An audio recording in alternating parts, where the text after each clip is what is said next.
Hello, today I'm going to talk to you about how to make a request for a fence or alteration. My name is Tammy Kaufman. I'm with Cooperative Management Solutions.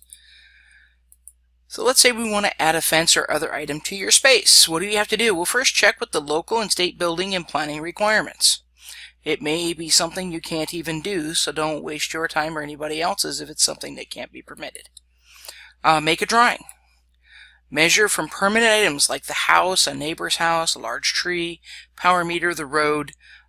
Put those on the drawing. Be clear and concise with what you want. Communicate if you will or will not apply for a permit or addition or alteration. Who will do the work? A licensed contractor required? Possibly. Cite where in the rules your request aligns with them. If it doesn't, request an exception and the reasons why. So here's an example. I drew this up, and it's a very crude drawing that I did in Word. Did a quick narrative, and in this particular example, the rule section 6F is where it talks about a fence. Here I'm mentioning that it's a chain link, 4 feet in height in the front, 6 feet high all the rest of the way around, which is a very common requirement in many different places, and then a little narrative about where things are, the date it was submitted. So here's the drawing. This is the park road, this is the city street, and then this is north. Usually drawings are done the other way, but this one's different. So then here's an oak tree, it's 2 feet away. The awning is 8 feet to the fence. There's a ponderosa pine, it's 6 feet away. A Douglas fir is 4 feet away. This is always important. How far are you from the neighbor? And also how far from your house. So in this case it's 15 feet from a neighbor, and for some reason it says 10 feet from the carport, but it actually should be from the house. And then 20 feet from the light pole. And this might be important because usually you need 18 feet to park. So if somebody was going to be using this area for the driveway and parking area, that would be good here.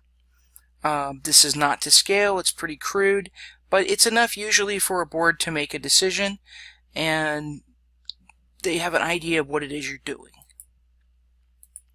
What do you expect? So the board will likely add this to the next regular agenda after you submit it. The board will review your request and compare to the governing documents. The board will approve, deny, or request more information. The board should give you a written answer. If approved, keep this with your important documents and give it to a buyer if you sell your house. If the board does not give you a written approval, ask them respectfully to do that, or just sign the document that you sent them, and that way you know that it's been approved. Normally it takes 4 to 6 weeks for an answer. The board usually meets about once a month, and if your request is clear, they can answer your question within one meeting. A lot of times they will go out ahead of time and take a look at your space. And a picture's worth 1,000 words if you want to send in some pictures as well, but not everybody has that technology. One of the most common things if you're doing an alteration, fences don't always require permits. Not a lot of jurisdictions will worry about that, but you might be adding a carport or an awning or something, and those may require a permit and a licensed contractor. So look in your rules. What does it say? Does it say that you have to have a licensed contractor and a permit? If you want to do the work yourself and you have those kind of skills, or you decided that you really don't want to get a permit, it really shouldn't need one, add this information to your request and be clear why the board should waive the requirement. The board is mostly concerned about life and health safety of the community, so your answers are best focused on these issues. So for example, if you're going to be adding a shed and you're building it yourself and you're going to be adding power to it, and you're about 10 feet away from your neighbor, they're likely going to want you to have a licensed electrician put in the electricity, because it could be a fire danger to the whole community. But if you're just putting in a shed that you've built 30 of them in your life and it's no big deal, there's no power, there's no water, there's no nothing in it, it's just space, it's 20 feet away from your neighbor, they may likely waive that requirement to have a permit.